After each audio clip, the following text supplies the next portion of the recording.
Apa kabar semuanya? Selamat datang di channel Chaotic Insight, di mana di pertemuan yang kedua kita akan menjelajahi dunia penulisan dengan LaTeX. Di pertemuan pertama saya sudah share bagaimana proses instalasi.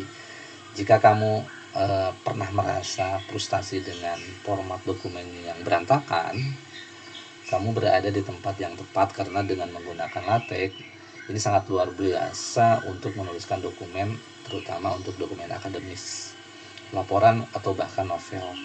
Jadi pertama-tama kita mulai dengan mendaftar Overlap, platform online ya ini ya, yang sangat membantu untuk menulis dengan LaTeX.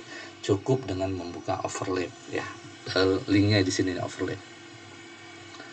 Jika sudah siap, kamu bisa melihat halaman manajemen project ya. Di sini project ya. Di sini kamu bisa membuat project baru. Tetapi sebelum membuat project baru, coba kita lihat dokumentasi terlebih dahulu. Di sini lihat guideline-nya. Yang pertama adalah creating a document in Overlap. Jadi sebagai introduction, untuk memulai Anda bisa klik Overlap. Jika belum mendaftar, maka Anda lakukan proses register terlebih dahulu. Dan starting a new project-nya ada di sini nih. Jadi Anda bisa ngeklik new project dengan mengklik blank project.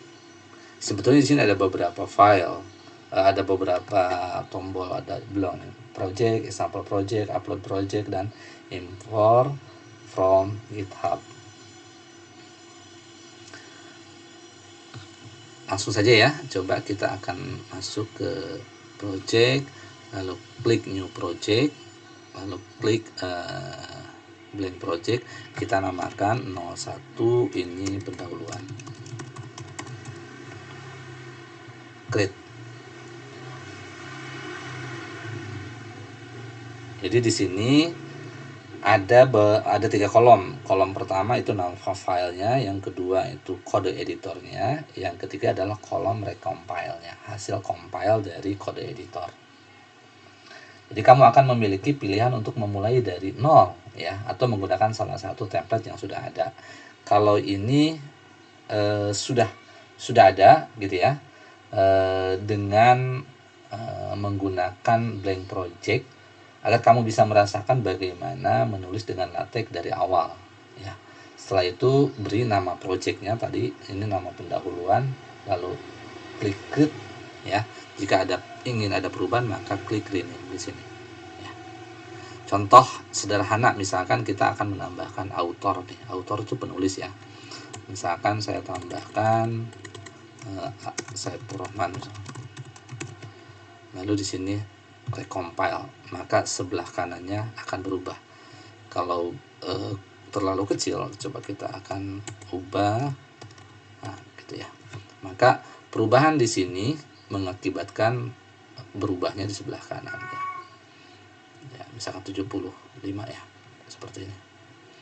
Nah,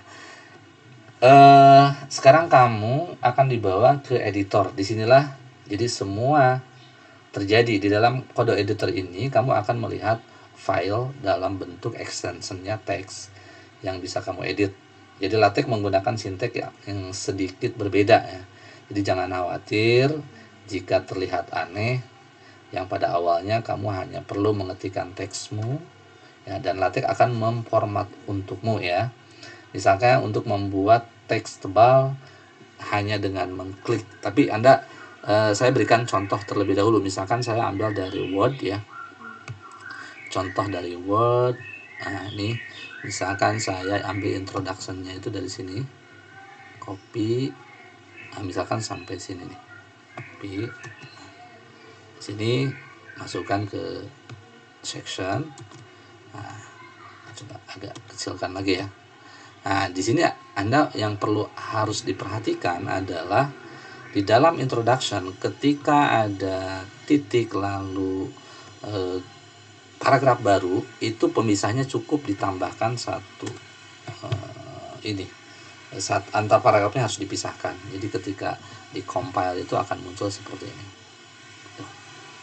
Jadi tadi bagaimana mencetak tebal, misalkan saya ingin mencetak tebal, contohnya coba saya perbesar lagi di sini 100 misalkan. Ya. Coba saya ingin mencetak tebal di posisi sebelah kanan. Misalkan di sini blockchainnya saya ingin tinggal klik yang akan dicetak tebal, lalu klik tanda B atau Ctrl B ya, Ctrl B sama dengan di Word ya. Atau misalkan cetak miring, sama aja, misalkan ini cryptocurrency misalkan, kita cetak miring gitu ya.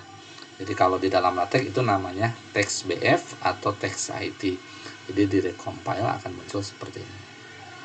Maka muncul di sini blockchainnya ini tebal, kemudian ini cryptocurrency-nya itu miring gitu ya.